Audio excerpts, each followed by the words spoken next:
Meus irmãos, em Cristo eu vos cumprimento com a paz do Senhor.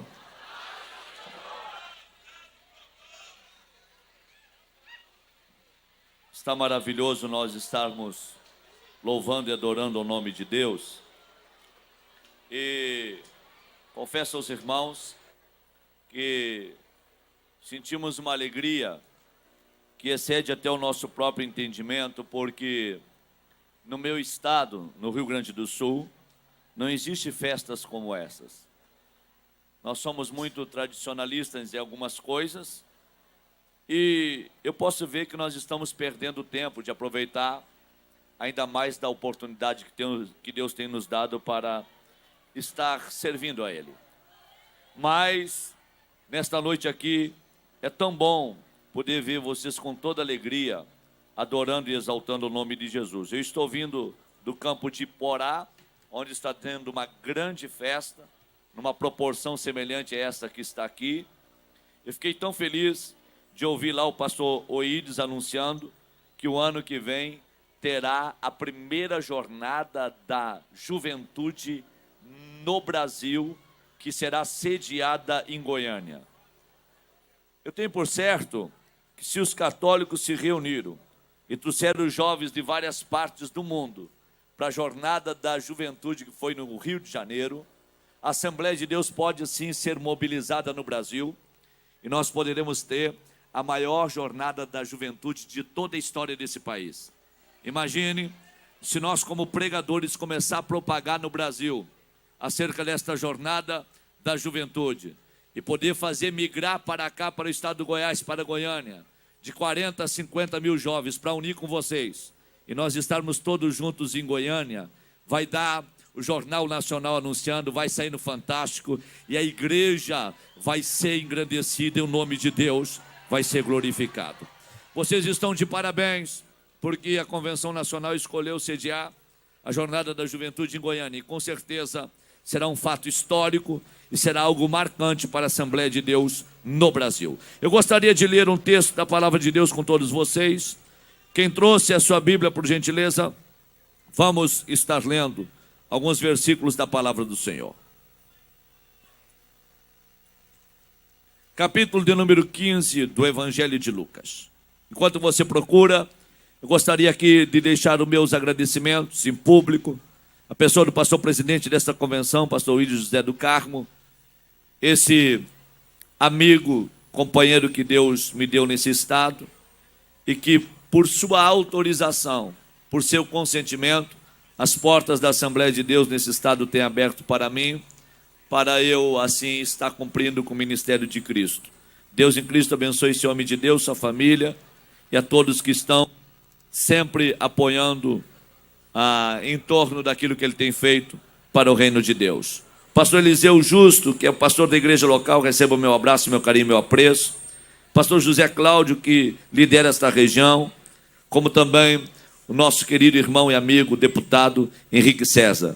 Henrique César é o deputado mais novo que tem desse estado e um dos deputados mais novos do Brasil.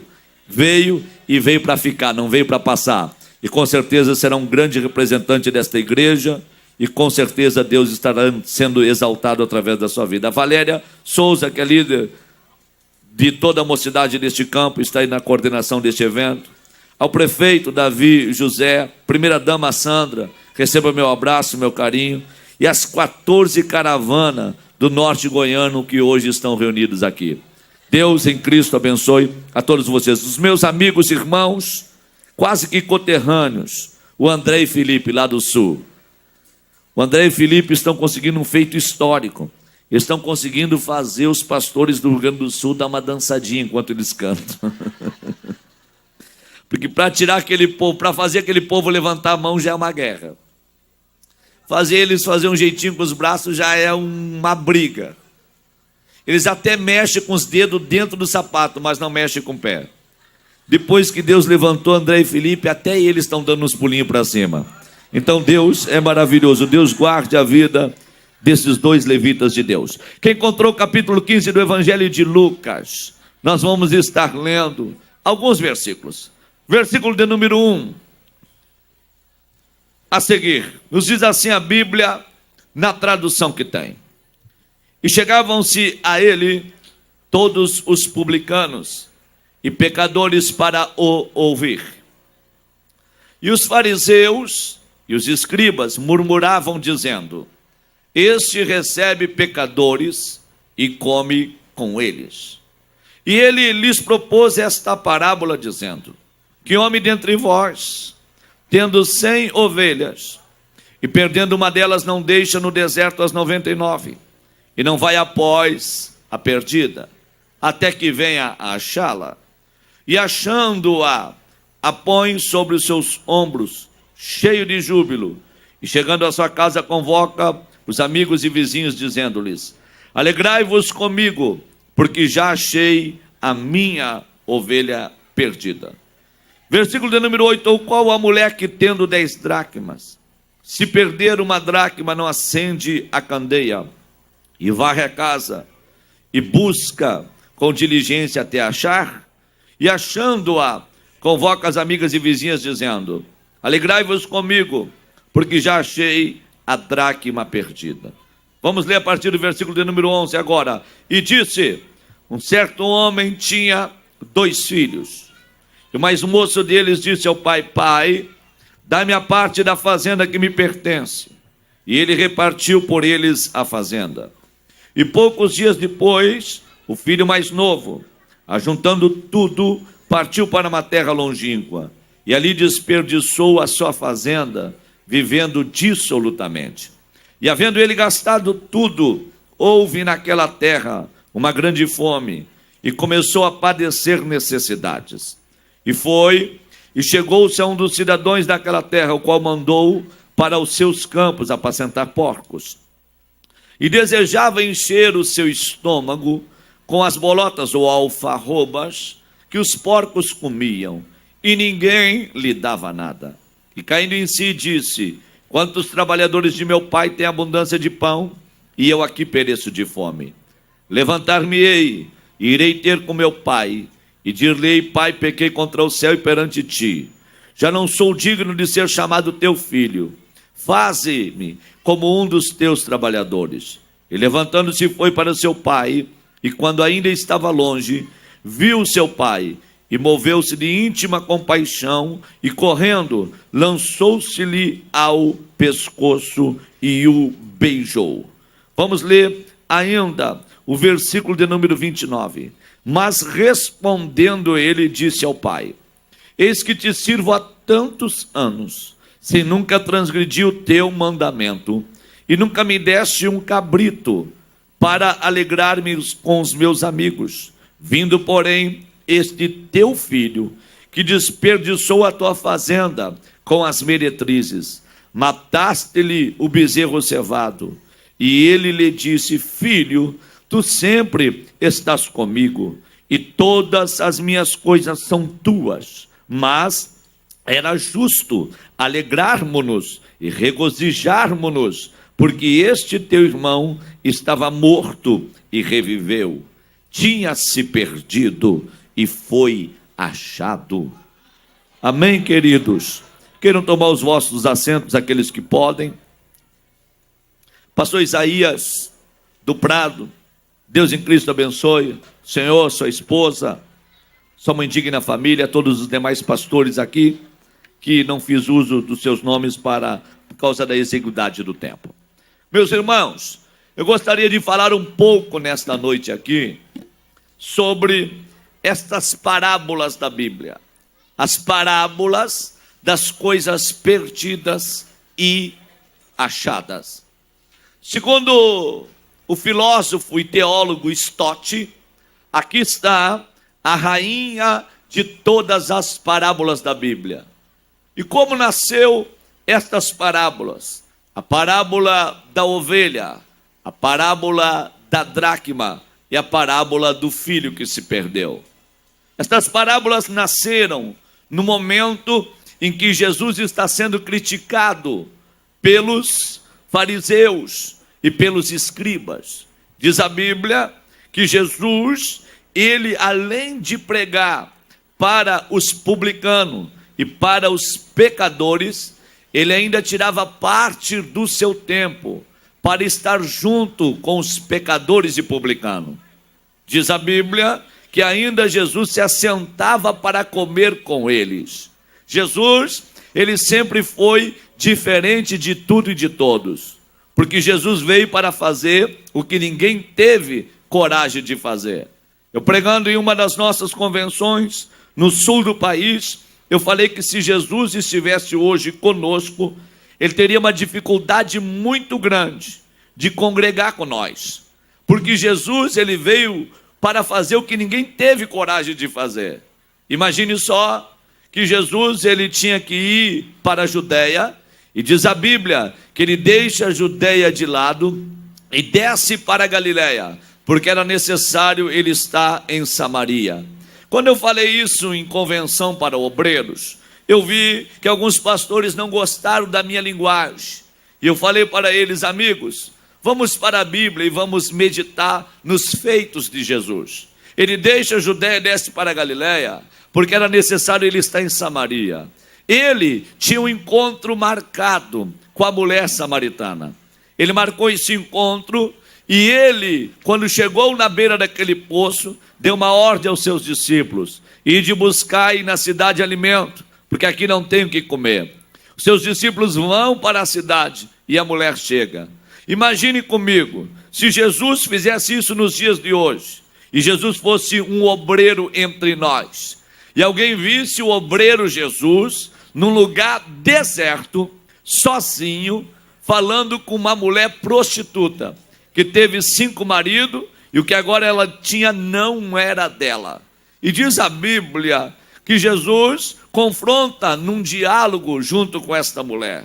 E essa mulher, chegando para Jesus, começa a ver Jesus conversar com ela, e Jesus disse: mulher, dai-me de beber.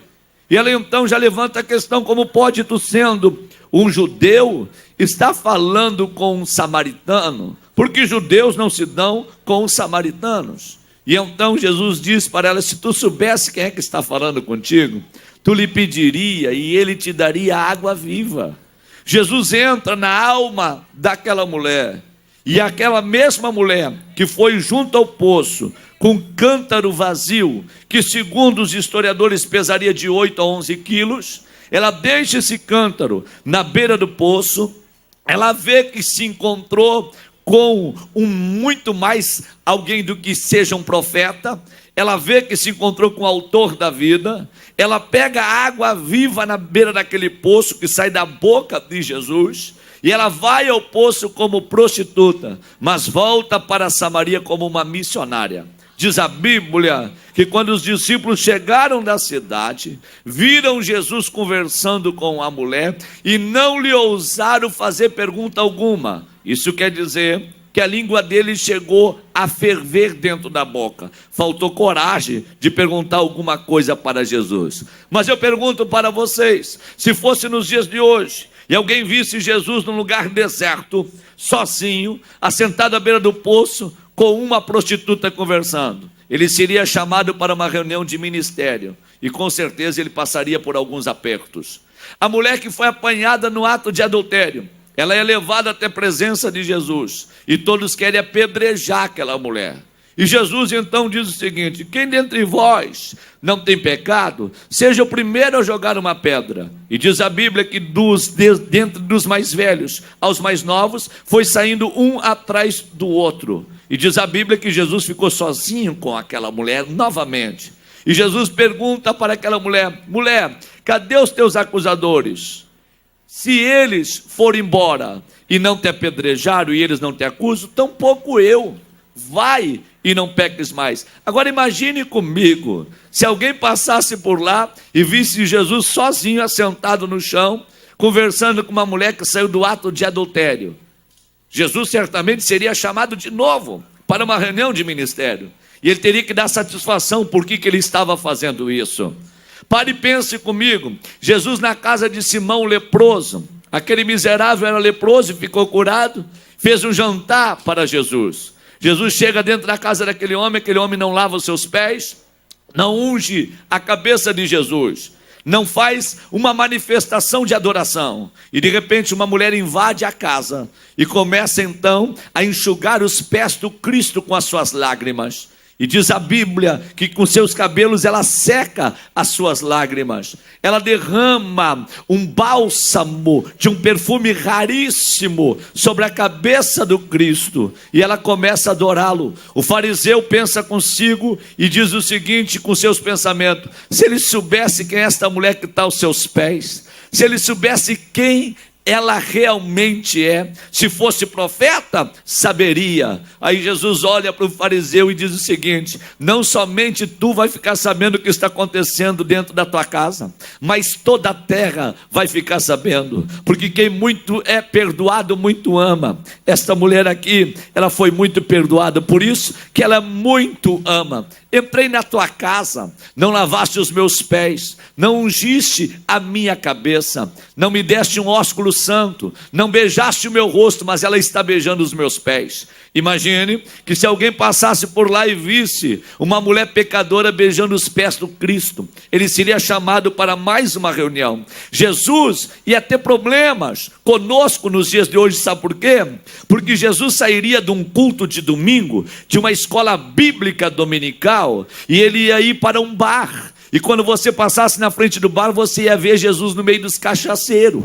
E você iria dizer: o que tu está fazendo aí, Jesus? No meio dos cachaceiros. Ele ia responder para você: eu não vim para os sãos, eu vim para os doentes. É por isso que eu estou aqui no meio deles. Porque Jesus, ele veio para revolucionar. Ele veio para fazer o que ninguém tinha coragem de fazer. Ele pregava para publicanos, ele pregava para pecadores, e à noite ia jantar na casa destes que paravam para ouvi-lo. E diz a Bíblia que os fariseus e os escribas começaram a murmurar, dizendo o seguinte: quem é este que come com os pecadores? Quem é este que se assenta com eles? Quem é esse que fica rodeado de publicanos e ainda se diz ser o Filho de Deus? Jesus, quando foi criticado, ele não foi procurar um antidepressivo para tomar, não. Ele não foi consultar com um psicólogo, não. Jesus, quando ele foi criticado, as críticas não faziam Jesus parar. As críticas eram motivacionais para que o Cristo seguisse à frente. Quando alguém criticava o Cristo, ele não parava, ele seguia. Quando alguém desfazia daquilo que ele estava fazendo, ele prosseguia à frente, deixando lições maravilhosas. Quando ele foi criticado, ele não se encerrou e foi chorar as angústias de ser criticado, de ser perseguido, não. Ele aproveita o momento da crítica e cria a maior parábola da Bíblia, a parábola das coisas perdidas que foram achadas. E então ele começa a falar para os fariseus e para os escribas, que conheciam tudo de ovelha, porque em Belém, em Jerusalém, é um centro criatório de ovelhas. E então ele começa a falar na linguagem dos fariseus, na linguagem dos escribas, dizendo: qual dentre vós, se tiver 100 ovelhas e perder uma delas, não deixa 99 no deserto e não vai atrás da ovelha que se perdeu? E achando esta ovelha, não chama os seus vizinhos e amigos e não vai se alegrar pela ovelha que esteve perdida? Quando Jesus está falando isso, ele está falando de algo atual, de algo existente dentro do território de Israel. Quando eu estive na última viagem em Israel, eu fui ao campo dos pastores lá em Belém e tive uma surpresa muito grande. A guia turística que nos recebeu em Belém, porque o nosso guia, sendo judeu, não pode ir para Belém, porque Belém é centro de cultura muçulmana, e é os muçulmanos que mandam em Belém e em Jericó, e o governo de Israel, o exército de Israel, não permite que os guias entrem tanto em Jericó como em Belém. E o nosso guia nos deixou no portão antes de entrar em Belém, e uma guia muçulmana nos recebeu. Quando eu desci do ônibus, aquela guia olhou para mim, eu tinha um cajado que eu havia comprado em Jerusalém, ela falou: me empresta o teu cajado, por favor. Eu falei: pois não. Quando eu dei o cajado para ela, ela deixou uma bengala que ela tinha na mão de lado, e foi batendo com o cajado na mão, e tendo dificuldade para caminhar. Ela disse o seguinte: quantos pastores tem entre vocês? Eu falei: somos 31 obreiros. Ela falou: então, vem comigo, me acompanhe. Eu vou levar vocês aqui no deserto da Judéia, no lugar onde possivelmente Davi apacentou os rebanhos do seu pai Jessé. Eu gostaria de deixar uma lição para todos vocês neste dia, porque ser pastor de ovelhas nos dias de Davi não era uma tarefa tão fácil como ser um pastor de ovelhas nos dias de hoje.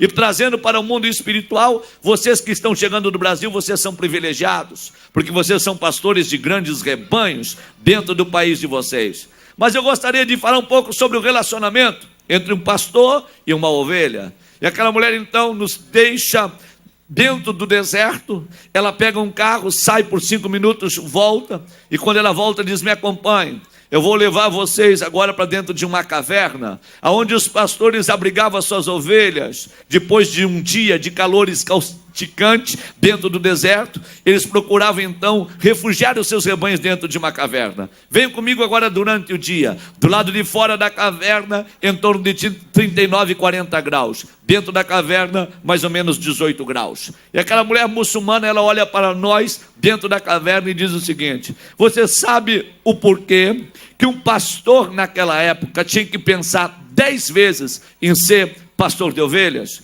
Porque se um pastor decidisse ser pastor de ovelhas, ele deveria abandonar o conforto da casa do pai, conforto da casa da mãe. Ele deveria abandonar o conforto da sua própria casa para morar com o rebanho no campo. É por isso que o profeta Samuel, quando foi procurar a Davi, Davi não estava na casa de Jessé, porque Davi resolveu ser um pastor de ovelhas, e ele já não vivia mais para si, ele vivia para as ovelhas. Não eram as ovelhas que cuidavam do pastor, era o pastor que abandonava tudo para cuidar das ovelhas. Então ser pastor naquela época não era uma tarefa muito fácil. Agora você sabe me dizer o porquê que Jesus disse que o bom pastor dá vida pelas ovelhas?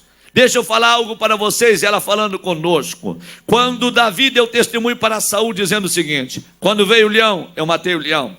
Quando veio o urso, eu matei o urso. Sabe por que Davi deu esse testemunho? Por quê? Porque durante o dia, quando o calor no deserto da Judéia ultrapassa 40 graus, os pastores faziam cavernas semelhantes a estas para refugiar o seu rebanho, para que então as ovelhas estivessem no lugar melhor do que no dia, enfrentando aquele calor terrível do deserto. Mas quando chegava a noite, os pastores tinham cuidado de não saírem com seus rebanhos, porque à noite o predador sai atrás da presa. Então o pastor segurava o rebanho dentro da caverna, e uma vez segurando o rebanho dentro da caverna, esse pastor, quando chegava à noite, ele deitava na porta da caverna, porque se viesse o predador para tocar numa das ovelhas, antes de tocar na ovelha, tinha que passar por cima do pastor que estava deitado na porta da caverna. É por isso que Davi deu testemunho: vindo o leão, matei o leão.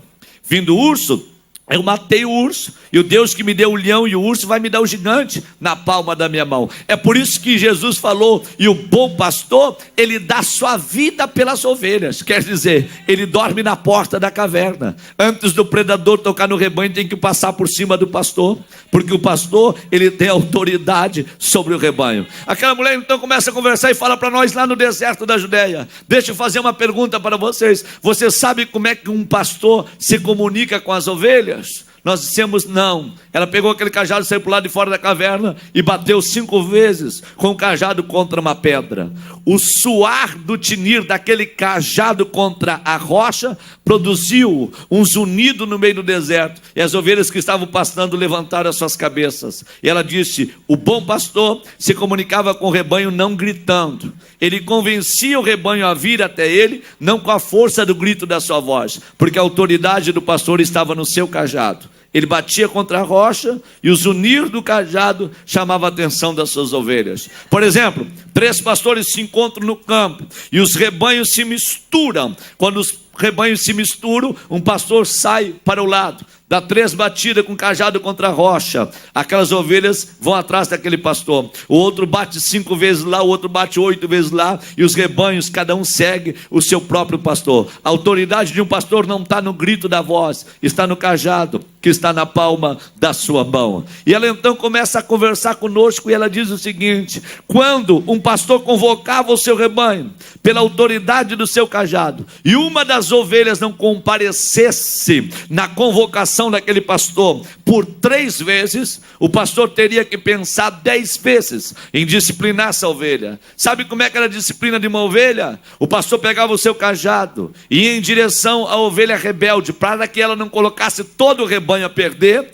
Ele pegava o cajado e com uma batida seca, ele batia na pata da ovelha. Uma vez a ovelha com a pata quebrada, esse pastor não deixava a ovelha para o predador. Esse pastor, sendo um bom pastor, ele pegava aquela ovelha, colocava no seu ombro, e durante todo o período da disciplina, esse pastor carregava a sua ovelha sobre o seu ombro, até que ela ficasse completamente restaurada. Disciplinar uma ovelha naquela época não era tão fácil não, porque para quebrar a pata tinha que carregar no ombro. Então o pastor disciplinava, mas carregava no ombro durante todo o processo da restauração. Uma vez a ovelha restaurada, o pastor tirava dos ombros, colocava no chão, e aquela ovelha nunca mais abandonava o seu pastor. E então aquela mulher vai um pouco mais adiante, ela pega e fala o seguinte: sabe por que Davi disse o seguinte: ainda que eu ande pelo vale da sombra da morte, eu não temerei mal algum, porque o Senhor está comigo, a sua vara e o seu cajado me consolam. Porque o deserto da Judeia está 740 metros abaixo do nível de Jerusalém, de Belém, que está no monte. Lá em Belém, Jerusalém, chove 1000 milímetros por ano. Na época das chuvas em Belém e em Jerusalém, a água que cai lá em cima desce pelos vales. E se um pastor estiver na banda do deserto, no vale, e ele não tiver com o pé no vale e com seus olhos voltados para o monte, ele pode ser apanhado de surpresa. Porque se cair uma pancada d'água em Jerusalém e em Belém, essas águas vêm pelo vale e poderão apanhar esse pastor de surpresa com o seu rebanho. Só que tem porém, o pastor, o verdadeiro pastor, ele poderia estar com o pé no vale, mas os olhos dele teria que estar voltado para o monte. Ele teria que estar olhando todo dia para Jerusalém. É por isso que Davi dizia: eleva os meus olhos para os montes, porque é de lá que vem o meu socorro. O meu socorro vem do Senhor que fez os céus e a terra. E aquela mulher lá dentro daquela caverna, ela fala: eu estou empolgada ministrando para pastores brasileiros, porque eu sei que lá no Brasil está o maior movimento pentecostal de todos os tempos. E ela diz o seguinte: eu faço parte de uma família muçulmana. Eu tenho como regra de fé e prática o Alcorão. Quando o pastor desceu do ônibus, eu pedi o cajado para ele. Sabe por quê? Porque eu tenho a minha perna quebrada em 3 partes. Eu estudei para ser uma guia turística.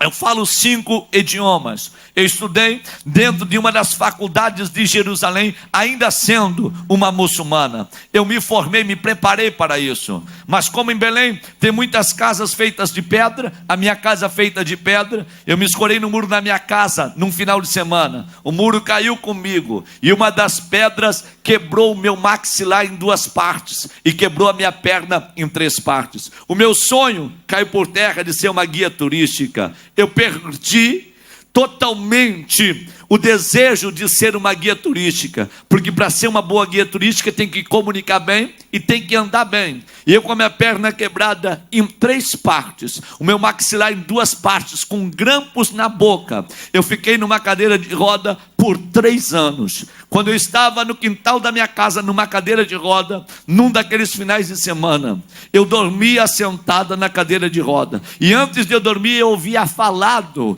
com Maomé. Eu tinha dito para Maomé e para lá o porquê que eu estava naquela situação. Se o meu sonho era ser uma guia turística, por que eu havia chegado naquele estado? Quando eu dormia sentada na cadeira de roda, eu tive um sonho, e no sonho apareceu um pastor para mim com um cajado na mão. E aquele pastor que apareceu para mim com um cajado na mão perguntou para mim no sonho: não és tu que aprendeste na faculdade que quando a ovelha é rebelde, eu quebro a pata da ovelha para poder carregá-la nos meus ombros?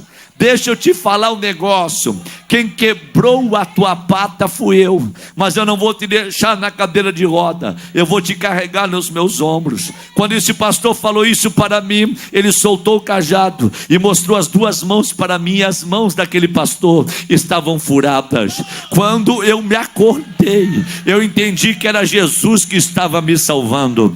E eu, me acordando, eu fiz um voto com Deus. Eu disse: a partir de hoje, Maomé não é mais o meu guia, o Alcorão não é mais o meu guia, porque se tu fizeres um milagre na minha vida, eu passo a te servir de forma incondicional. Quando eu fiz esta oração, a minha coluna queimou, eu parei de pé e saí caminhando no quintal da minha casa. Deixa eu falar para vocês, eu estou aqui dentro desta caverna pregando para pastores brasileiros. Eu estou infiltrada no mundo muçulmano e não sou mais muçulmana. Eu sou crente lavada pelo sangue de Jesus e batizada com o Espírito Santo. Eu estou feliz em tê-los aqui comigo. Eu quero que vocês orem por mim, porque aqui eu não posso pregar, eu não posso carregar a Bíblia. Eu tenho que ganhar almas com o meu testemunho. Eu estava perdida e fui achada. Eu estava morta e revivi. Ore por mim, porque eu estou feliz demais. E dentro daquela caverna nós fizemos um grande culto para Deus, lá no deserto da Judéia. Quando Jesus estava falando das parábolas das coisas perdidas e achadas, ele fala sobre a parábola da ovelha. Ele está querendo dizer: para mim não tem causa perdida, e eu vou no meio da multidão. Se tiver 100 e um se perder, eu vou atrás do que se perdeu. Quando esses dias eu estava ministrando numa escola bíblica, um pastor deu um relatório, e ele disse o seguinte: no meu campo 36 pessoas acabaram saindo da igreja. Na contrapartida, entrou 58 pessoas na comunhão da igreja. Estamos no lucro. Meus irmãos, Deus não vai cobrar aqueles que você ganhou, Deus vai cobrar aquele que você veio a perder, porque Deus não quer que nenhum se perca. Ele não quer, porque Deus ainda continua apaixonado pelos perdidos. Deus não abre mão daqueles que se perdem. Deus está preocupado com aqueles que se perderam à beira do caminho. Jesus ainda vai um pouco mais adiante e ele fala sobre uma mulher que tinha 10 dracmas, e das 10 dracmas uma se perdeu. Eu já vi tanta gente falar sobre essas dracmas. Eu vi um pregador lá no Mato Grosso dizendo que essa dracma tinha o valor de 6 meses de trabalho, e na verdade essa dracma não tinha tanto valor assim. Essa dracma pertencia a uma tiara que compunha 10 dracmas. O nome desta tiara se chamava Sêmide. Toda judia, quando fazia um pacto de amor com um judeu, ela fazia uma tiara que ela usava na cabeça com 10 dracmas. Quando esta mulher usava esta tiara com 10 dracmas, o Sêmide, ela estava declarando aos seus vizinhos e amigos que ela era apaixonada pelo seu esposo e não abriria mão do seu esposo em hipótese alguma. Mas o dia que uma judia tirasse uma das dracmas do Sêmide, ela estava declarando aos vizinhos e amigos que ela não amava mais o seu esposo, e o pacto que ela tinha feito, ela estava desfazendo. O que aconteceu com esta mulher? Naquele dia ela acordou e ela viu que uma das dracmas não estava lá. Ela não poderia colocar o Sêmide sobre a sua cabeça e ir para o quintal da sua casa. Ela se preocupou. Ela acendeu uma lamparina, pegou uma vassoura, varreu a casa com toda a diligência e foi atrás daquela dracma até achar. Quando ela achou, ela chamou as vizinhas e chamou para se alegrar com ela, porque ela havia perdido a dracma e achou. O que Jesus estava dizendo? Eu me preocupo com um só que se perde, mas eu também me preocupo com o casamento que está sendo desfeito. Eu também estou dentro da casa, eu cuido dos casais e eu não quero que ninguém se perca. Ei, deixa eu te falar uma verdade. Jesus ainda continua sendo o mesmo, e Jesus é restaurador de famílias. Para Jesus não tem causa perdida nesta terra. Mas Jesus não para por aí. Ele fala que um dono de casa, ele fala que um pai tinha 2 filhos. Veja que toda perca é gradativa. O pastor tinha 100 ovelhas, perdeu uma, perca de 1%. Esta mulher tinha 10 dracmas, perdeu uma, perca de 10%. Quando Jesus fala do pai de família que tinha 2 filhos e perdeu um, a perca foi de 50%. E Jesus está dizendo: esse pai de família tinha 2 filhos, e o mais moço deles acabou chegando para o pai, dizendo ao pai: pai, dá-me parte dos bens que me pertencem, porque eu quero ir embora. Isso aqui era direito judaico. Moisés, escrevendo lá no livro de Deuteronômio, dizia o seguinte: se um filho não quiser conviver mais com o pai, sendo esse filho mais novo, ele tem direito a 1/3 da herança do pai. O pai poderia dar para esse filho e ele poderia ir embora tranquilamente. O livro da lei apoiava fazer o que esse menino estava fazendo. O pai deste menino não questionou, ele não brigou. O pai deste menino pode até ter chorado, mas ele não insistiu com o filho para ele ficar. Por quê? Porque este filho aqui, condenado por muitos, eu entendo que ele tinha uma boa índole. Esse jovem aqui era um jovem bom, porque ele sabia que para permanecer dentro da casa do pai, ele tinha que guardar os mandamentos do pai. Para ele permanecer dentro da casa do pai, ele tinha que honrar o pai. Para ele permanecer dentro da casa do pai, ele tinha que respeitar o pai. E ele tinha que respeitar as doutrinas do pai. Então ele entendeu o seguinte: a partir de hoje eu não dou mais conta de guardar os mandamentos do pai, e se tiver que pecar eu vou para bem longe, porque pecar dentro da casa do pai eu não vou viver pecando não. Se tiver que fazer coisa errada, eu vou para longe da casa do pai. Então ele chega para o pai e fala: me dá parte dos bens que me pertencem, porque se tiver que fazer coisa errada eu vou fazer bem longe daqui. Deixa eu falar uma verdade para vocês: igreja é o único lugar da terra onde aquele que está torto é consertado. Igreja é o único lugar da terra que o camarada chega quebrado e ele é ajeitado. Igreja é o único organismo da terra que tem lugar para tudo e para todos, mas não é venha como está, fique como está e vamos para o céu. A igreja é o único lugar da terra que tem lugar para todos e todos têm a oportunidade de serem transformados. Eu conheço 4 tipos de crentes que vai morar no céu. O primeiro tipo de crente que vai morar no céu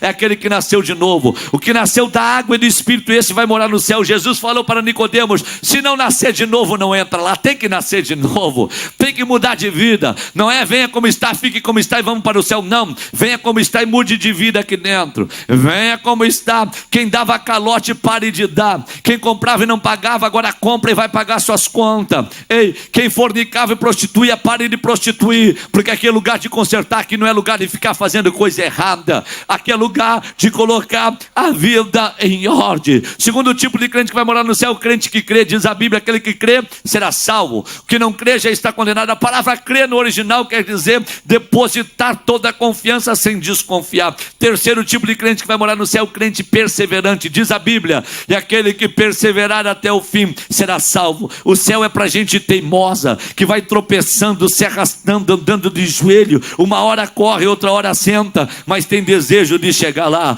Quarto tipo de crente que vai morar no céu é o crente campeão. João, escrevendo as 7 igrejas da Ásia, ele disse: ao que venceu, que venceu, que venceu, que venceu, que vencer, ao que vencer e ao que vencer. O céu não é para frouxo, não é para covarde, não é para medroso. O céu é para campeão de Jeová, e nós estamos caminhando para lá. Mas esse moço, ele foi muito inteligente. Ele entendeu: daqui para lá eu começo a fazer a coisa errada, daqui para lá eu começo a escandalizar, daqui para lá eu não guardo os mandamentos do pai. Ele fez a coisa correta. Ele chegou e disse: pai, o que é meu me entrega, porque se for para me pecar, eu vou para bem longe.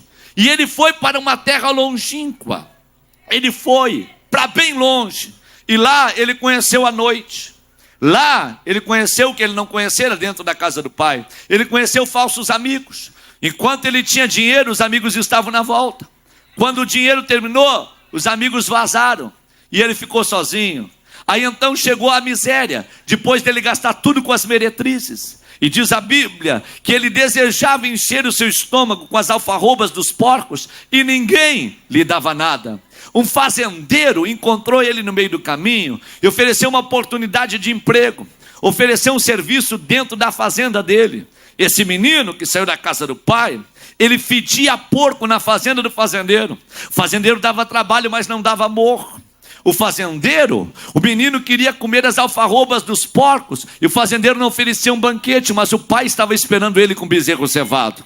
Esse fazendeiro aqui não se preocupava com a roupa do menino, se ele estava fedendo ou não estava fedendo, mas o pai estava esperando ele com uma túnica nova. Esse fazendeiro aqui não estava preocupado se ele estava no meio dos estercos dos porcos. O pai estava preocupado em dar um banho nele e trocar a sandália dos seus pés. O pai estava esperando por ele. Só a única coisa que eu lamento na vida deste menino aqui é que quando ele decidiu sair de dentro da casa do pai, ele não encontrou na terra por onde ele andava um jovem que parasse ele no meio do caminho e dissesse: ei, aqui não é o teu lugar, aqui não é lugar bom para você, volte para a casa do teu pai. Ele não encontrou um missionário, ele não encontrou um jovem que influenciasse ele a voltar para a casa do seu pai. Ele encontrou meretriz, ele encontrou falsos amigos, ele encontrou balada, ele encontrou cachaça, encontrou cerveja, encontrou tudo. Ele só não encontrou um jovem que influenciasse ele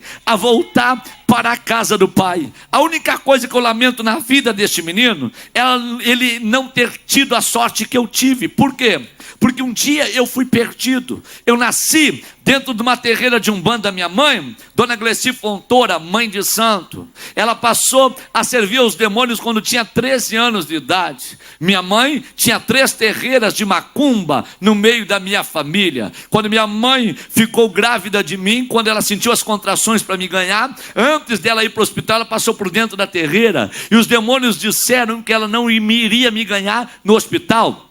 Quem fez o parto da minha mãe foi meu tio e a minha tia, que incorporaram e fizeram o parto da minha mãe. Eu nasci dentro de uma terreira de umbanda. Eu fui criado dentro de uma terreira porque a minha mãe era mãe de santo. Quando eu tinha 6 para 7 anos de idade, o meu pai morreu com 5 tipos de câncer. Morreu como um cachaceiro. O pouco que tinha, gastou com as prostitutas, porque dizia ele: não vou deixar nada para tu gastar com outro homem. Quando meu pai morreu, minha mãe foi morar de favor na casa dos outros. Eu vi minha mãe muitas vezes sendo agredida por homem. Eu era pequeno e tinha vontade de defendê-la, mas não tinha força para isso. Eu saí da casa da minha mãe com 12 para 13 anos de idade. Com 12 para 13 anos de idade, eu conheci a maconha. Com 15 anos de idade, eu conheci a cocaína. Fui para o Rio de Janeiro, fiz uma pós-graduação dentro do crime, caí de ponta cabeça no crime organizado na zona oeste do Rio de Janeiro, fugi do Rio de Janeiro, vim para Porto Alegre, assumi 5 morros no tráfico de droga na zona sul da grande Porto Alegre, capital do meu estado. Quando foi uma madrugada, eu estou no morro vendo que um cidadão está subindo o morro e ele caminha não como um dependente de droga, ele caminha andando retamente, e eu olho para os colegas de tráfico e digo: olha, esse cidadão que está subindo o morro é um agente da Polícia Federal. E daqui a pouco os camburões vão subir o morro, vão tentar segurar ele, porque nós segurando ele, vamos segurar a polícia que vai subir o morro. Quando eu saio pela viela, eu paro na frente daquele homem pensando que era um agente da polícia. Ele olha para mim contra a luz da lua e fala: eu não acredito que é tu que está aqui. Eu olho para ele e falo: quem tu és? Ele diz: eu sou o José Valtir. Eu te conheci quando eu tinha 13 anos de idade e tive a minha primeira experiência com droga junto contigo. Mas deixa eu te falar um negócio. Há 1 ano atrás eu tive um encontro com um homem que mudou a história da minha vida. E esse homem, mudando a história da minha vida, me deu capacidade para me mudar a história de outras vidas. Eu falei: quem é esse homem? Ele falou: Jesus de Nazaré. Eu falei: rapaz, eu não sei o que tu está falando, eu não creio em Deus, e se Deus existisse eu não teria passado a metade dos trabalhos que eu já passei na minha vida. Ele falou: Deus existe, é por tua causa que eu estou aqui. Há 1 ano atrás eu aceitei Jesus e Deus usou uma profeta para falar comigo, para me fazer 1 ano de oração e jejum, que ele tinha um propósito comigo na capital do estado. Eu saí da tua cidade natal, viajei 430 quilômetros, cheguei aqui na capital 7 horas da manhã, e eu estou evangelizando no centro da capital. Quando deu 11h30 da noite, o Espírito de Deus tocou no meu coração para mim vir aqui na casa da minha tia, no Morro da Cruzeiro, e eu vim. Mas quando eu desci do ônibus, Deus falou comigo: sobe para o morro do lado direito, porque lá tem um homem que eu quero mudar a história da vida dele. Eu quero fazer dele um pregador da minha palavra. Eu falei para ele: será que Deus tem poder para fazer? Ele disse: não duvide do Espírito Santo, Deus tem poder para fazer isso e muito mais. Eu falei: rapaz, eu não creio, desce o morro. Ele falou: não vou descer. Eu falei: desce, maluco. Ele disse: eu não vou descer. Só para me ver se ele era corajoso, eu dei 2 tiros por cima da cabeça dele. Aí ele começou a sapatear e a falar línguas estranhas. Eu falei: esse camarada é doido.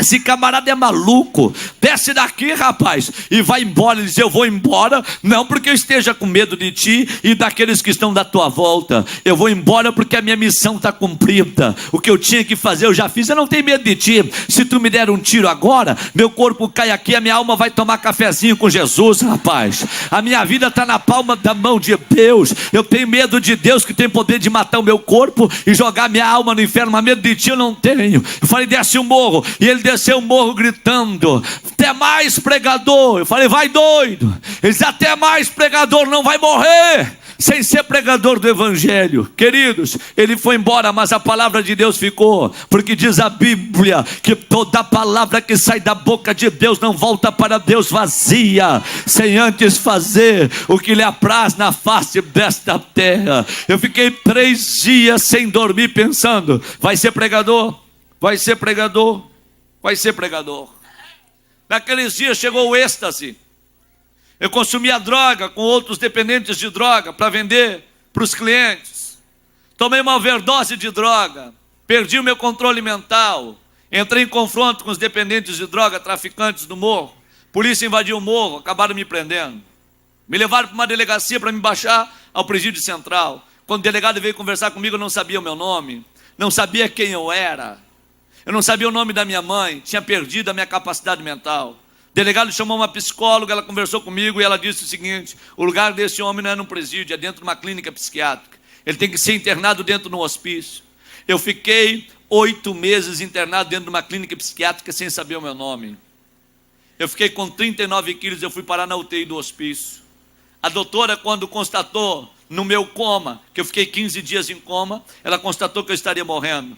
Ela fez um pedido da doação dos meus órgãos, das minhas córneas, do meu coração e do rins para o banco de órgãos, porque eu estaria morrendo. Fez o pedido para minha família, a 230 quilômetros da clínica. Minha mãe, quando recebeu aquele laudo na sua mão, ela ficou desesperada. Ela, em vez de assinar o documento autorizando a doação dos meus órgãos, minha mãe foi para a terreira de Umbanda fazer pacto com os demônios. Os demônios não ouviram minha mãe, ela saiu de dentro da terreira pedindo socorro para tudo e para todos, porque mãe é diferente de pai.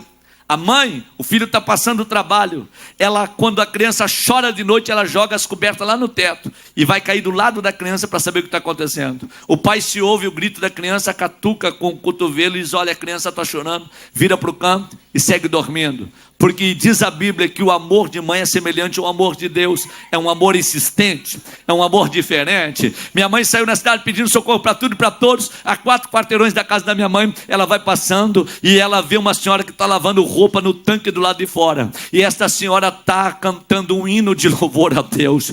Minha mãe vê aquela senhora cantando e não entende o que está acontecendo. Aquela mulher cantando, morando num barraco, caindo aos pedaços, está louvando a Deus. Quando aquela senhora vê minha mãe parada no meio da rua, ela grita e pergunta: o que tu queres me olhando? Minha mãe disse: eu estou te olhando, estou morando nesse barraco, nesse pedaço e cantando. E aquela senhora diz: há 3 anos atrás eu fui acometido de um câncer e Jesus me curou. Jesus é tudo que eu tenho e sem Ele eu não vivo. Jesus é maravilhoso, eu moro dentro desse barraco, mas Jesus mora aí dentro comigo. E a minha Bíblia diz: quem está triste ou aflito, ore, mas quem está alegre, cante. Eu estou cantando porque Jesus é tudo que eu tenho e Ele é maravilhoso. Minha mãe disse: eu não posso cantar porque o meu filho está morrendo numa clínica psiquiátrica. E aquela senhora cheia de Deus, uma senhora influente, uma mulher tomada pela glória de Deus, aponta com o dedo para minha mãe e diz o seguinte: o teu filho não vai morrer, porque o meu Jesus vai lá dentro da clínica psiquiátrica, vai tirar ele de lá,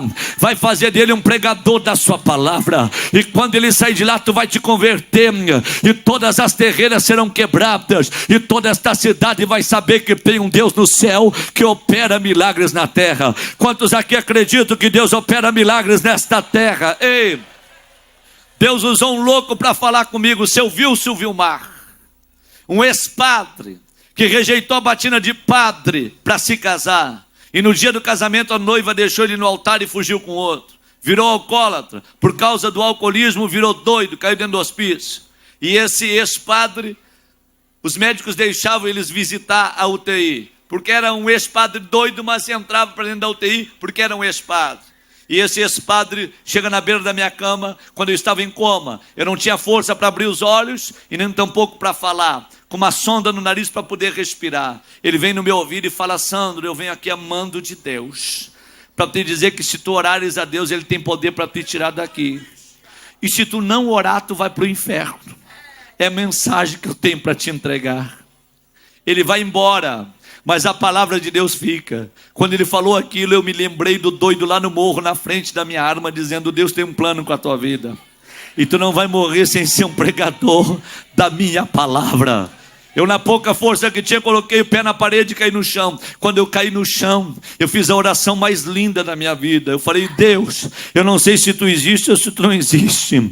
Dois doidos vieram atrás de mim para dizer que tu tens um plano com a minha vida, e tu queres fazer de mim um pregador da tua palavra. Se isso é verdade, entra agora aqui dentro desta UTI e me dá um abraço de pai. Eu vou acreditar que tu existe. E toma lugar de pai na minha vida, porque eu não tive pai. O meu pai morreu quando eu tinha 5 para 6 anos de idade. Me dá um abraço. Na mesma hora, enquanto eu orava, eu vi uma nuvem da glória de Deus que entrou para dentro daquela UTI. Eu senti literalmente alguém me abraçando e dizendo: eu estou aqui porque eu te amo, e a partir de hoje eu ocupo o lugar de pai na tua vida. Dentro de 16 dias eu comecei a recobrar a minha mente. E quando naquele dia eu orei, me colocaram de volta em cima da cama, os enfermeiros chegaram. Quando eles olharam para mim e falaram para mim: tu está bem? Eu falei: sim. Com pouca força falei: sim. E a enfermeira disse: mas ele não abriu os olhos. Está abrindo e está falando. E ela pergunta: como é que é o nome da tua mãe? Eu digo: Gleci. Nome de 2 irmãos teu, dou nome de 2 irmãos meu. Ela disse: tem milagre acontecendo dentro da UTI, porque tu não lembrava de ninguém, já está lembrando. E ela sai gritando: tem milagre acontecendo dentro da UTI. O doido recebeu a mente dele de volta. Chama a doutora Ruth, psicóloga e praxiterapeuta. Quando ela vai conversar comigo, ela fala: as drogas te jogaram aqui, e se depender da tua família e de mim, tu morre dentro da clínica psiquiátrica. Eu fiquei 28 dias internado como doido e como maluco, e comecei a pregar dentro da clínica. E os médicos fizeram uma reunião e resolveram me liberar por 5 dias para fazer um teste comigo, porque eu tentei matar minha mãe 3 vezes quando estava na dependência da droga e quando estava doido. E então eles me liberaram com uma condição: não deixe ele comer alimento nenhum com faca ou com garfo na mão, porque ele tem um desvirtuamento, ele tem um descontrole mental e é muito perigoso. Quando eu estava na clínica, um psicólogo me ajudou e disse o seguinte: tu vai sair hoje e tu vai visitar a tua família por 5 dias, um teste que os médicos estão fazendo contigo. Só que tem um porém: se tu tiver qualquer problema, eles vão te trazer de volta e tu nunca mais vai sair daqui. Procura te controlar. Tua mãe está do lado de fora te esperando. Vocês vão viajar 240 quilômetros até a terra de vocês. Controla-se, porque um doido, quando ele chora demais, ele vai fazer alguma loucura, e quando ele ri demais, também vai fazer alguma loucura. E lá fora tem 2 psicólogos te observando. Se tu vê a tua mãe começar a chorar demais, tu volta para a clínica. Se tu rir demais, tu volta. Então te controla. Eu falei: muito obrigado. Quando eu saí do lado de fora da clínica psiquiátrica, porque eu estava dentro de um porão do subterrâneo, vi pássaros voando, vi carros passando e a minha mãe correndo ao meu encontro. Eu não resisti, corri ao encontro dela e dei um abraço nela e falei: me perdoa. Tanta vergonha que eu já fiz a senhora passar. A senhora já ouviu palavrão de meretriz, a senhora já parou na frente de arma por causa minha. Me perdoa, porque agora a nossa vida começa a mudar. Ela falou para mim: meu filho, o último lugar que eu tinha para te visitar era dentro de uma clínica psiquiátrica, mas eu te amo tanto, teu filho que mais me dá problema, mas teu filho que eu mais amo. Eu não queria morrer sem ver tu mudado, sem ver tu transformado. Eu queria morrer tendo um pouco de alegria contigo. Eu falei: a partir de hoje tudo vai mudando. Me algemaram, 2 PMs me levaram para minha cidade. Quando cheguei na ambulância, desci, eles disseram: qualquer alteração, liga na delegacia, nós prendemos e levamos de volta para a clínica, tá bom? Quando eu entrei para dentro da casa da minha mãe falou: meu filho, agora hoje à noite nós vamos ter que agradecer aos orixás, aos guias, porque eles disseram que tu ia sair terça-feira 3 horas da tarde, e tu saiu terça-feira 3 horas da tarde, e nós vamos ter que ir à noite no Congal agradecer aos orixás, aos Exus, Exus. Eu falei para ela, mas quem me tirou da clínica não foi Orixá e nem Exu. Quem me tirou da clínica foi Jesus de Nazaré. Eu não devo mais nada aos guias. Ela falou, tu vai comigo para a terreira? Eu falei, não vou. Ela disse, tu vai? Eu falei, não vou. Na terceira vez que ela falou, eu gritei dizendo que não ia. Ela disse, eu vou chamar a polícia. Eu falei, não chama a polícia.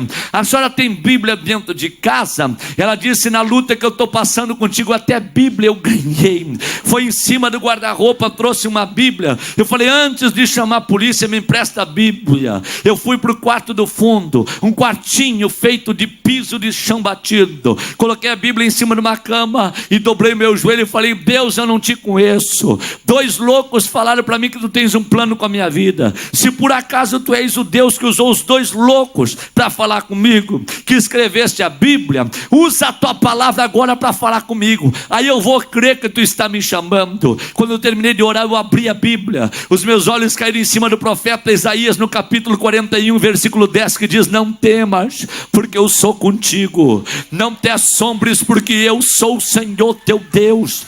Eu te ajudo, eu te esforço com a destra da minha justiça. Eis que envergonhados e confundidos serão todos que se levantarem contra ti, porque eu sou o Senhor teu Deus, que hoje te tomo pela tua mão direita e te digo, não temas, porque eu vou te ajudar. Quando eu li o texto, eu dei um grito pentecostal. Eu disse, isso é que é Deus. Minha mãe correu lá no quarto do fundo e falou, tu tá doido? Eu falei, não tô doido. 2 loucos falaram que Deus tem um plano com a minha vida. E olha o que a Bíblia diz, não temas, porque eu sou contigo. E se Deus escreveu a Bíblia, não tenho que temer. Fica tranquila, à noite eu vou com a senhora para dentro da terreira, não há problema algum. Ela falou, era tudo que eu queria ouvir, porque senão os guias iriam me cobrar. À noite eu fui para aquele congal, 40 cavalos do diabo incorporado. Quando eu cheguei na porta, minha mãe, tira o calçado, tu foste criado aqui dentro, respeita os guias. Eu falei, eu vou tirar os calçados, mas eles não são mais meus guias. O meu guia está aqui dentro do meu coração. Quando eu entrei para dentro do congal, o homem que liderava a sessão disse, traz ele aqui. Minha mãe disse, teu pai já está te chamando. Eu falei, esse aí não é meu pai não. O meu pai já está aqui dentro do meu coração há muito tempo. Quando eu parei na frente daquele homem cheio de demônio, ele olhou para mim e falou, tu nunca foste feliz na tua vida, é verdade ou mentira? Eu falei, não, eu nunca fui feliz na minha vida. Nunca tiveste paz? Eu falei, nunca tive paz. E aquele homem cheio de demônios olhou para mim, então, pois bem, pela porta que tu entraste, tu vai sair agora, e não é para tu nunca mais voltar aqui, porque aqui não é o teu lugar. Eu te vejo alegre e feliz andando de um lado para o outro. Eu te vejo com uma linda família, alegre e feliz, cheio de paz, cheio de alegria. Sai daqui agora e não volta nunca mais aqui, porque aqui não é o teu lugar. Eu falei, dá para tu repetir para minha mãe ouvir, Satanás? Ele falou, dá. E então ele repete para minha mãe, tira ele daqui, aqui não é o lugar dele, vai ter uma linda família. Eu vejo ele andando de um lado para o outro, e não é nunca mais para ele voltar aqui neste lugar. Sabe o que é isso? Soberania de Deus. Eu não sei se o diabo tem pescoço ou não tem, mas se ele tem cabeça, deve ter pescoço. O meu Jesus, na soberania dele, entrou no inferno naquela madrugada, pegou o diabo pelo pescoço, porque Jesus manda no céu, manda na terra e manda até no inferno. O diabo tem o chaveiro na mão, porque a chave do inferno da morte Jesus já tomou dele. Jesus entrou lá de madrugada e falou, abre a tua boca, demônio, e fala para ele que aí não é o lugar dele, que eu tenho paz para dar para ele, felicidade para dar para ele, que eu tenho uma família para dar para ele. E quando Jesus manda, até demônio tem que obedecer. E esse Jesus está no nosso meio nesta noite. Quem vem para sentir a presença dele, levanta as duas mãos lá em cima, abre a tua boca e dá um brado de glória ao nome desse Deus. Ei, me escute por gentileza. Eu saí naquela noite da terreira, fui para a casa da minha mãe. Ela ficou no congal. Naquela noite o diabo deu a última investida dele contra a minha vida. Satanás colocou na minha mente, soluciona o teu problema, vai até a casa do teu tio, se despede dele, e no fundo da casa dele tem muitas árvores, te mata enforcado lá, porque aí tu morre, soluciona o problema da tua família e vai para o céu. Eu acordei de manhã, peguei uma bolsa, coloquei uma corda dentro e saí. Quando eu saí da minha casa, escondido da minha mãe, eu passei na casa da irmã que havia profetizado para mim, para minha mãe, que Deus iria fazer uma obra na minha vida. Quando eu vou passando, aquela senhora vem saindo no quintal de casa. Quando ela olha, ela grita, ei, Tu não és o Sandro, filho da Gleci? Eu falei, sim. Eu com aquela bolsa na mão com uma corda dentro.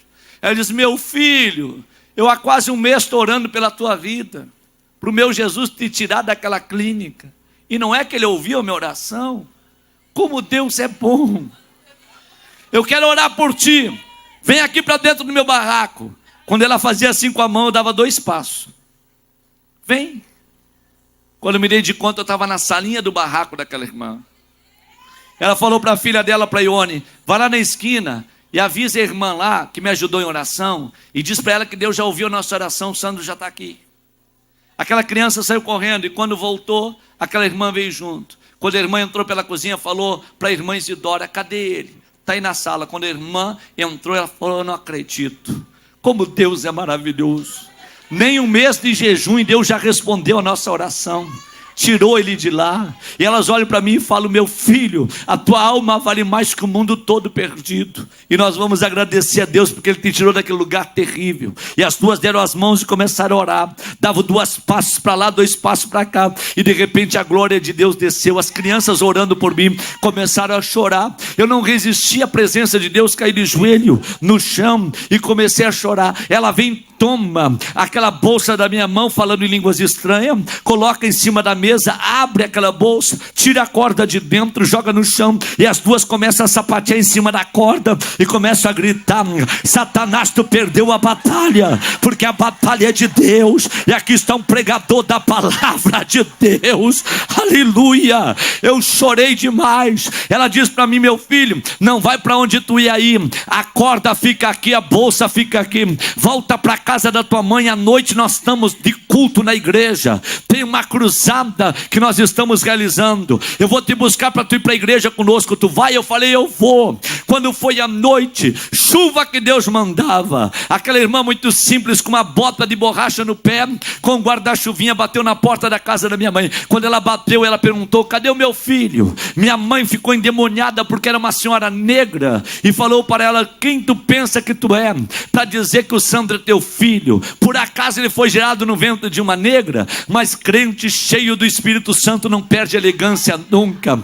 Aquela mulher tomada pela presença de Deus falou, ei bobinha, teu ele é filho biológico, meu ele é filho espiritual, quem gerou ele em oração fui eu. Eu quero levar ele para dentro da casa de Deus hoje. Quando eu saí de dentro da casa da minha mãe para ir para o culto, aquela senhora olhando para minha mãe falou, hoje ele voltará diferente. E estava chovendo, ela pergunta, tem um guarda-chuva para ele? Ela diz, aqui tem guarda-chuva, mas não tem para crente. Aquela senhora cheia de Deus olhou para mim e falou, não te preocupa, tu vai ouvir a palavra sequinho, tu não vai te molhar, tá bom? Porque hoje é o dia que Jesus vai se encontrar contigo. Ela colocou o guarda-chuva em cima de mim e foi até a igreja cantando, ó, com cego andei e perdido vaguei longe, longe do meu Salvador. Enquanto ela ia cantando, eu falava, canta, e não para de cantar. E eu falei, irmã Isidora, a senhora está se molhando toda. Ela disse, por ti eu tomo 10 banhos de chuva. Eu muito vou me alegrar ouvindo as tuas mensagens, as tuas pregações, porque Deus é poderoso. Deus falou comigo que ia fazer de ti um pregador da sua palavra. Chegamos no culto naquela noite, o pregador da noite era 9h30 e não dava conta de chegar. Quando o pastor falou, se o pregador não chegar agora, quem vai pregar sou eu. Quando terminou de falar, o pregador entrou pela porta, vindo de Florianópolis, Santa Catarina. Quando o pregador subiu no púlpito, o pastor disse, nem ora, abre a Bíblia e prega, porque o horário avançou. O pregador pediu perdão pelo atraso e falou o seguinte, eu me atrasei, sabe por quê? Sofri 3 acidentes na estrada, está chovendo muito, bateram no meu carro, mas eu consegui chegar ainda no mesmo carro. Meu carro está aí na frente todo amassado, mas quando eu estava dentro do carro, agradecendo a Deus pelos livramentos, o Espírito Santo falou para mim que o diabo não queria que eu chegasse aqui, porque no meio desta multidão tem alguém que para a sociedade não vale nada, tem alguém aqui que para a família dele não vale nada, e para tu saber que é Deus que está falando contigo, Nesta noite, Jesus está te curando e o Brasil todo vai conhecer a tua voz. Onde é que tu está?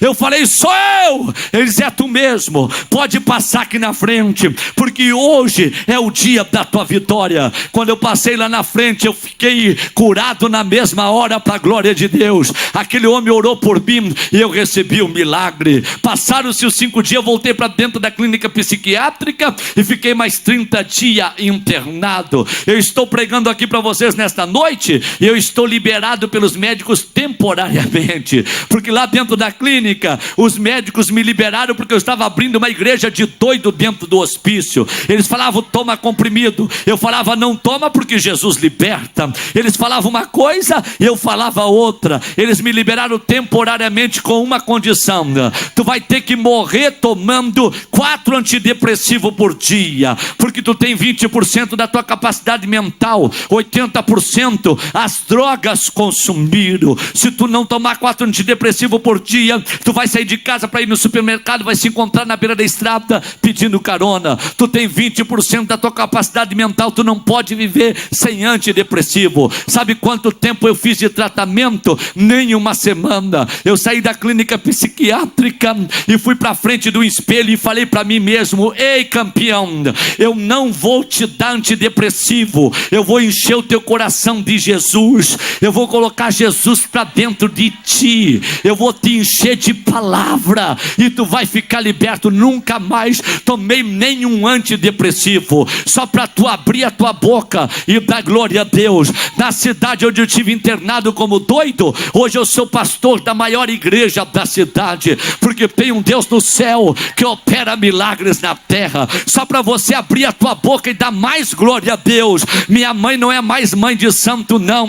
Minha mãe é líder de círculo de oração, cheia do Espírito Santo e batizada com o Espírito Santo. Só para você abrir a tua boca e dar glória a Deus. As 3 terreiras que tinha no meio da minha família, nós quebramos as 3, porque hoje o Senhor da nossa família é Jesus de Nazaré, e Ele é maravilhoso, Ele é tudo que eu tenho. Ei, escute. Mas as minhas maiores dificuldades não foi fora da casa de Deus, foi dentro. Quando eu me converti, eu falei para o pastor que Deus tinha usado um doido para falar comigo. Eu ia ser um pregador do evangelho. Ele passou a mão na minha cabeça e falou, meu filho, te acalma, isso vai passar.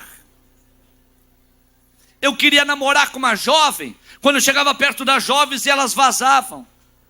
Mas será que eu sou tão feio assim? Depois eu fui descobrir, o líder da mocidade do campo fez uma reunião e falou, o camarada é malandro, saiu do morro, saiu da favela. Se vocês parar para ouvir, ele tem bom desdobre. Isso aí não é bem crente não, saiu do hospício. Eu falei com o pastor, arruma uns obreiros para orar comigo no monte, porque eu quero ver a minha mãe dentro da igreja. O pastor falou, vou reunir uns obreiros para orar contigo no monte. Eu fiquei feliz demais. Primeira reunião de obreiro, o pastor falou, ninguém vai atrás desse doido não. Vão orar com ele aí no monte aí, ele pega um pedaço de pau, mata uma meia dúzia, e aí como é que fica? Sabe o que eu fazia? Eu ia orar sozinho. Eu fiz uma campanha de 70 dias de oração e jejum no monte, indo orar das 8 da manhã às 10 da noite, sozinho, porque ninguém ia comigo. E um irmão meu mais velho da família, minha mãe falou, ele sai de manhã e volta à noite todo embarrado, vai ver para onde é que ele vai. Eu falei para Mara Lima, falei para os irmãos Viana, que na época eu tinha um radiozinho, que eu colocava um arame na antena do rádio, um bombril na ponta, para lá no monte eu tentar sintonizar Marumbi. Quando eu entrava a Mara Lima cantando, era o céu que baixava. Eu caía de joelho, pulava, saltava, aquela alegria. E a minha mãe fez o meu irmão mais velho me seguir de longe, eu não vi que ele estava me seguindo. Eu fui para o monte, 3 quilômetros fora da cidade para orar, e ele ia de atrás. Quando eu entrei no mato, ele entrou atrás e ficou escondido olhando. E naquele dia o sinal da Marumbi estava aberto. Eu comecei a orar, pular, saltar, virar cambalhota. Ele voltou para casa e falou, mãe do céu, se tu vê o que ele faz no meio do mato sozinho, tem que levar de volta para o hospício urgente. Se não é um irmão da igreja batista ir lá interceder por mim, eles tinham me levado amarrado para o hospício. O irmão foi lá e falou, ele não está doido não, ele está vivendo um primeiro amor. Ele está provando do que poucos provaram. Esse homem está cheio de Deus, deixa ele pular, saltar, deixa ele fazer a festa dele, porque ele estava perdido e foi achado. Foi morto e reviveu. Esse menino, quando ele voltou para a casa do pai, ele voltou de cabeça baixa, fedendo a porco. Mas o pai estava esperando ele. Diz a Bíblia que o pai viu ele ao longe. E quem saiu correndo não foi ele, foi o pai que correu ao encontro dele. Quando o pai abraçou ele, levantou ele para cima e beijou ele, estando ele ainda no ar.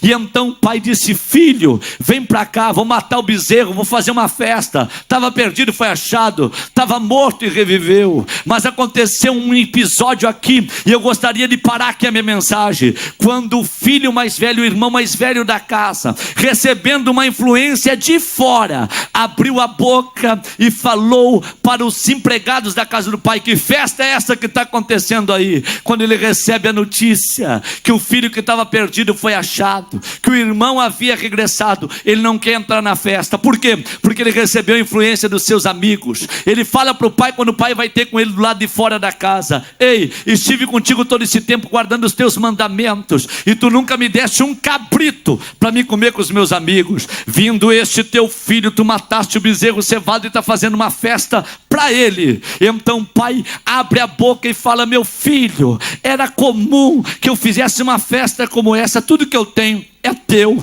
mas teu irmão estava morto e reviveu, estava perdido e foi achado. Para o filho mais velho da casa, para o irmão mais velho da casa, aquele menino que regressou valia menos que um cabrito, porque os amigos de fora, os amigos da rua, colocaram na mente dele: ei, teu pai está fazendo uma festa para ele, mas para ti não deu um cabrito para tu comer conosco. Ei, deixa eu falar uma verdade: uma alma perdida que é encontrada, ela tem um grande valor. Ela vale mais que um cabrito, ela vale mais do que qualquer coisa deste mundo. Jesus, ele avaliou a vida do pecador bem maior do que qualquer templo. O templo não vale mais que um pecador. Nós estamos vivendo a síndrome de Gadara. Quando o homem estava endemoniado, não era problema. Quando 2.000 porcos se precipitaram no mar, expulsaram a Jesus da província, porque naquela época porco valia mais que uma alma. Jonas amou mais um pé de abóbora do que 120.000 almas que estavam se perdendo em Nínive. Quando Deus matou o pé de abóbora, Jonas quis morrer, porque ele amava mais o pé de abóbora do que as almas que estavam perecendo. Aqui no estado do Goiás, eu estava pregando em Anápolis, e o empresário me procurou no púlpito e falou: pastor, ora por mim, porque eu investi R$1 milhão em avestruz, e a empresa foi à falência. Eu queria tanto receber esse dinheiro de volta. Eu falei: não vou orar não, meu irmão, está perdendo tempo. Tu acha que eu vou orar por avestruz? Se tu estivesse investindo na obra de Deus, e tu investisse R$1 milhão em almas, em evangelho, em evangelismo, tu não tinha perdido esses R$1 milhão. Tu perdeu, sabe por quê? Porque lá no céu não entra porco, não entra abóbora, lá no céu não entra avestruz, lá no céu não entra nada disso. Lá no céu entra almas que foram transformadas pelo poder e pelo nome de Jesus Cristo. Deixa eu te falar uma verdade: o Brasil está sendo palco de avivamento, e há uma profecia no livro de Joel que diz o seguinte: e eu, o Senhor, derramarei do meu espírito sobre os vossos filhos e sobre as vossas filhas, e eles profetizarão. Sabe por que o Brasil hoje é palco de avivamento? E não há dúvida disso, porque 36% da nação brasileira é composto de jovens. O avivamento chegou aí, o avivamento é para todos nós, mas nós temos que abrir o nosso olho para o avivamento não virar movimento. É muito movimento e pouco avivamento. O avivamento faz eu me apaixonar por almas, o avivamento faz eu ser um homem influenciável e não me deixe influenciar por nada. O avivamento faz eu andar no meio da lama sem me contaminar. O avivamento faz eu ir a uma festa sem beber uma cerveja. O avivamento faz eu andar no meio dos colegas de faculdade que fumam maconha sem usar droga. O avivamento é diferente do movimento. Agora entenda comigo, Billy Graham, sabendo disso, há 21 anos atrás, Deus falou com o veterano Billy Graham: Sabe o que Deus falou para Billy Graham? O avivamento está saindo da América do Norte. Billy Graham reuniu mais de 100 evangelistas de uma das praças de Washington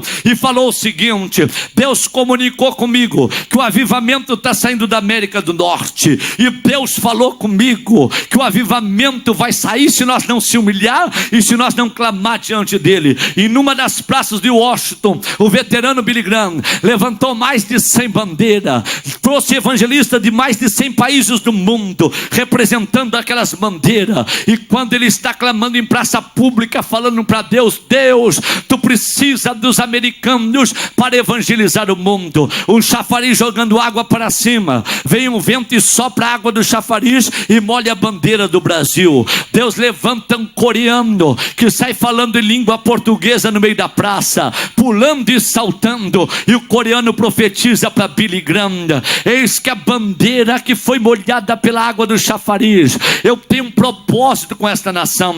Digo eu, Senhor, vocês amaram mais ao dólar, vocês amaram mais ao orgulho, vocês amaram mais a soberba do que a presença do meu Espírito. Vocês amaram mais as coisas desta vida do que a minha presença. A bandeira que foi molhada pela água do chafariz, é para lá que eu estou mandando o maior avivamento de toda a história. E se esse povo não quiser abrir a boca para dar glória ao meu nome, assim como eu rejeitei vocês, eu vou rejeitar este povo. Quando eu chego aqui e vejo vocês adorando, eu vejo vocês glorificando a Deus, 25 para as 11 da noite, vocês estão aqui presos, detidos pela palavra de Deus. Sabe o que é isso? O avivamento da palavra chegou, o avivamento de Jesus chegou, a glória de Deus está descendo, e esta nação vai saber que tem um povo que adora ao bendito nome dele. Só quem está sentindo a poderosa presença de Deus, se você pode, segure a mão desse irmão que está do teu lado aí, vai,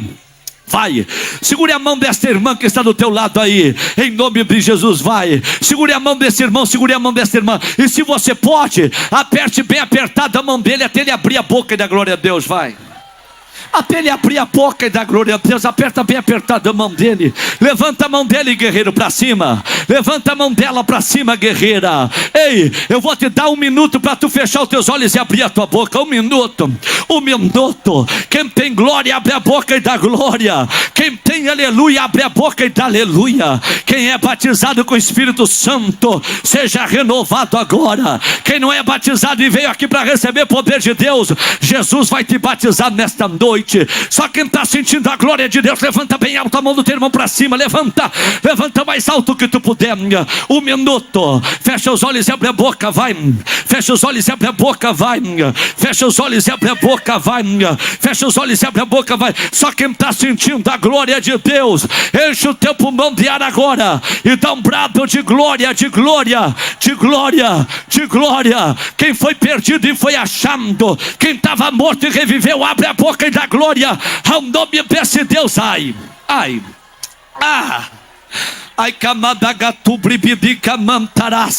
só o ano passado eu preguei em 23 países do mundo, preguei em 24 estados do Brasil. Toda vez que eu chego no aeroporto Salgado Filho, em Porto Alegre, eu prego. As meninas da TAM, as meninas da Gol, as meninas da Azul. Eu tenho cartão Fidelidade Safira, eu tenho cartão Fidelidade Diamante da Gol. Eu recebi, pastor Willis, uma placa da Gol por ter sido o homem que mais viajou pela empresa do meu estado. E quando eu chego no aeroporto, as meninas da Gol dizem: doutor, o senhor de novo por aqui? Eu digo: eu não sou doutor, eu sou um doido que Jesus tirou do hospício para fazer dele um pregador da sua palavra. Eu sou resgatador de vidas, eu vim para influenciar essa geração, eu vim para influenciar o meu país. Ei, abre a tua boca e sinta o que eu estou sentindo. Abre a tua boca e receba a glória de Deus que está descendo aqui nessa noite. Ei, quem vem para receber, abre a tua boca. Ai, Uracabaci, Oh, ai mandagandu bribidica mantarácia, ecalaiandu bribidica mantalápia. Um alemão chamado Reinhard Bonk está fazendo cruzadas gigantescas na África. Reinhard Bonk está reunindo no continente africano, por cada cruzada, 5 milhões de pessoas. Há 5 anos atrás ele fez uma reunião em Porto Rico, porque Deus falou com Reinhard Bonk que mandaria um avivamento para a América do Sul. Reuniu 25 mil pastores em Porto Rico. Enquanto eles estão orando, um porto-riquenho abraça a bandeira do Brasil e profetiza: eu, o Senhor, tenho 1 milhão de pregadores nesta nação. São anônimos, estão escondidos no meio do povo. Antes do arrebatamento da minha igreja eu vou despertar eles. Eles vão evangelizar a América do Sul, a América do Norte, a Europa, a Ásia, a Oceania. Ei, eu preguei em 24 estados do Brasil o ano passado, mas deixa eu falar uma verdade: o Goiás está no coração do Brasil. Eu posso afirmar que aqui está virando um palco de avivamento. Está saindo cantores para o Brasil, pregadores para o Brasil, e esta nação vai ser incendiada. Ei, abre a tua boca nesta noite, o que você vem receber, receba. Alacamandaiando bribidica mantarácia, ecalabaturibidica mantalápia. Só quem está sentindo a glória do Todo-Poderoso, levanta as tuas mãos lá em cima, abre essa boca. Uricabadaga subribidica mantarácia, ecalaiandu bribidianta, aia subribidica mantarápia. Quem está de pé, quem está de pé, quem levantou as duas mãos para cima, se você pode, abraça o teu irmão que está do teu lado, abraça a tua irmã que está do teu lado, em nome de Jesus. Abre a tua boca e fala para ele: eu estava perdido e fui achado, eu estava morto e Deus me ressuscitou. Eu sou um milagre de Deus nesta terra, eu sou um milagre de Deus nesta terra. Ei, quem aqui nesta noite quer ser embriagado de Deus? Quem aqui nesta noite quer ser tomado pela unção e pelo poder do Espírito de Deus? Ei, não tem causa perdida para Deus. Não tem causa perdida para Deus. Não tem causa perdida para o Senhor. Eu estou encerrando agora, mas antes de orar, eu queria perguntar: quem no meio desta multidão, eu não gosto da palavra desviado, eu acho uma palavra muito dura, mas quem no meio desta multidão se encontra parado na fé, e nesta noite quer voltar para Jesus, dá um sinal com a tua mão direita. Só quem está parado e quer voltar, dá um sinal com a tua mão direita. Sai da onde você está, rapaz, e vem aqui. Sai da onde você está, moça, e vem aqui. Eu quero orar pela tua vida agora. Vem. O inferno foi preparado para o diabo e seus anjos. O inferno não foi preparado para você. Eu não abro mão da tua alma nesta noite aqui. Sai da onde você está e vem aqui. Eu quero orar pela tua vida. Quem aqui se encontra parado na fé e nesta noite quer voltar, dá um sinal com a tua mão direita, eu quero te ver. Abre caminho, vem aqui, já tem uma vida chegando aqui. Abre a boca e dá glória ao nome desse Deus. Vem, meu filho, fica aqui. Tem outra mão que se estendeu lá atrás. Vem, meu filho, vem, abre caminho, vem. Outra vida que está chegando aqui. Abre a boca e dá glória ao nome de Deus. Aonde está o próximo que está parado? Está parada? Vem, traz aqui, vem, minha filha. Vem, é nesta noite. Está parado também? Traz ele aqui para mim. Ei, traz ele aqui para mim. Traz. Vem aqui. Olha aqui para mim, meu senhor. O senhor está parado na fé? Há quanto tempo? 3 anos. O senhor tem uma pinta de obreiro. Não tem perfil de obreiro. 3 anos faz que está parado. Está voltando nessa noite. Sabe por que o senhor está voltando para Jesus nessa noite? Sabe por quê? Sabe por que o senhor não morreu durante esses 3 anos que o senhor esteve afastado? Porque tem alguém dentro da sua casa que ora pelo Senhor todos os dias e não abriu mão da sua alma para o diabo. O senhor estava morto e reviveu. estava perdido e foi achado. Pode abrir a boca e dar glória a Deus, porque hoje Deus começa a fazer algo novo através do Senhor. Tem mais alguém que está parado aí e quer voltar? Dá um sinal com a tua mão direita, eu quero te ver. Mais uma vida subindo aqui. Tem mais alguém que está parado? Abre caminho, abre caminho, abre caminho, vem. Tem mais outra vida subindo aqui, mais outra vida subindo ali. Se vocês não quiserem abrir a boca para dar glória a Deus, não tem problema, mas nesta noite está tendo festa no céu. Abre a tua boca e dá glória ao nome desse Deus que é todo poderoso e que é maravilhoso. Quem mais? Quem mais? Quem mais? Estava morto e quer reviver. Estava parado, tem outra vida subindo aqui, outra vida chegando aqui. Abre a boca, levanta as tuas mãos para cima. A Assembleia de Deus está de festa nesta noite. Ei! Dá mais retorno aqui para mim. Quem mais? Quem mais? Tem mais alguém no meio desta multidão? Ei! Esta noite foi preparada para você. Esta festa foi feita por tua causa. Ei! Rompe no meio desta multidão e venha. O céu é tua morada. O céu é tua herança. Vem! Outra vida que está chegando aqui, vem. Oracaba subrabadaca mantaraia. Tem mais vidas que estão chegando por aqui. Eu vou orar. Eu quero fazer um apelo. Cadê a geração de doido e apaixonado por Jesus? Quem aqui nesta noite quer ser um profeta de Deus para esta nação? Quem aqui nesta noite quer ser embriagado e tomado pela glória de Deus? Ainda tem lugar aqui na frente. Quem quer sentir mais de Deus, quem quer receber mais da glória de Deus, rompe no meio da multidão e vem aqui na frente do altar, vem. Mas não vem de boca fechada, vem glorificando, vem adorando. E calaba subrabadaca mantarápia.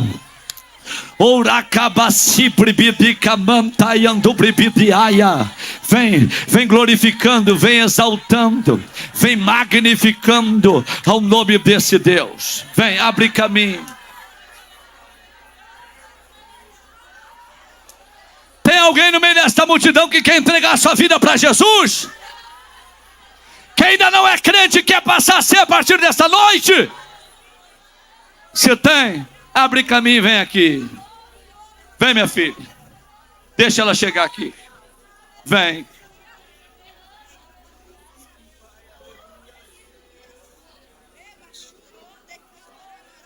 Minha filha, estava parada? Está voltando? Por que tu está chorando? Os psicólogos dizem assim, ó. Quem chora está triste. Quem ri está alegre. Aí Deus olha do céu para a terra e diz, eu vou levantar um povo doido, que quando chorar, vai chorar de alegria. Tu está chorando, porque tu sabe que tu não merecia sentir o que tu está sentindo. Tu sabe que tu não merecia receber o que tu está recebendo. É porque Deus é apaixonado por ti. Abre a tua boca e pode dar glória a Deus. Os teus pecados estão lançados dentro do mar do esquecimento. Volta a falar línguas estranhas. Receba da glória de Deus. Seja tomado pela unção e pelo poder do Espírito Santo. Receba o santo batismo com o Espírito Santo. Abre a boca. Cadê o André e o Felipe? Estão preparados para cantar, turma aí? Cadê o André e Felipe? Só depois, só depois. Vamos lá, se tem alguma coisa aí preparada, prepare aí para cantar. Eu vou orar e você já entra cantando. Ei, escute aqui, ó. DVD do meu testemunho. Está na segunda banca de roupa, aqui à direita. Aonde o menino ali vem de terno, tá bom? Tem 14 temas de mensagem minha ali. 14 temas de pregações. Quem quiser levar a coleção completa, não vai pagar R$10 por cada DVD. 14 DVD vai sair por R$100 apenas. Está na segunda banca de roupa, onde estão os ternos, à minha direita. Trouxe 14 temas. Cada DVD R$10. Quem quiser levar a coleção toda, vai levar 14 DVD por R$100. Vamos orar? Vamos orar? Abraça o teu irmão que está do teu lado aí, abraça. Abraça a tua irmã que está aí do teu lado, abraça. Segura aí que eu vou orar e vocês entram cantando. Abraça o teu irmão. Abraça a tua irmã. Está reconciliando? O que ela é sua? É da sua igreja. Tu está chorando é de alegria, minha filha. Pode chorar, faz a tua festa. Pula, salta, faz a tua festa. Vamos lá. Dá retorno aí para mim, meu filho. Bendito Deus, eterno Pai. Chegamos diante da tua presença. É nesta força, é nesta graça, é nesta unção. Aqui está a geração dos doidos e malucos por ti.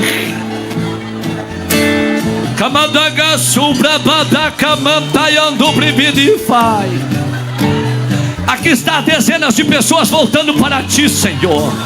Nesta noite o avivamento chegou. Pessoas que estão reconciliando. Jesus está batizando com o Espírito Santo aqui em cima do púlpito. Jesus está batizando, já batizou um aqui. Abre a boca, batizou lá embaixo também. Abre a boca e dá glória ao nome desse Deus. Ei!